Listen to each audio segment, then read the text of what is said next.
এবারে হরমুজ প্রণালী দিয়ে কোনো জাহাজ অতিক্রম করলেই জ্বালিয়ে দেয়া হবে। সোমবার আইআরজিসির কমান্ডার ইন চিফের সিনিয়র উপদেষ্টা ইব্রাহিম জাবারি বলেছেন, প্রণালীটি বন্ধ।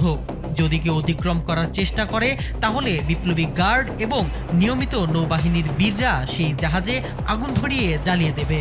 আল জাজিরার তথ্যানুযায়ী শনিবার থেকে শুরু হওয়া ইসরায়েলি ও মার্কিন বোমার হামলায় প্রতিশোধ নিতে তেহরান গুরুত্বপূর্ণ তেল ও শক্তি অবকাঠামোতে আক্রমণ চালাচ্ছে। এই হামলায় ইরানের সর্বোচ্চ নেতা আয়াতুল্লাহ আলী খামেনি এবং অন্যান্য ঊর্ধ্বতন কর্মকর্তাদের হত্যা করা হয়েছে। আইআরজিসির টেলিগ্রাম চ্যানেলে জাবারি আরও বলেন, আমরা তেল পাইপলাইনগুলিতেও আক্রমণ করব এবং এক ফোঁটা তেলও এই অঞ্চল ছেড়ে যেতে দেব না।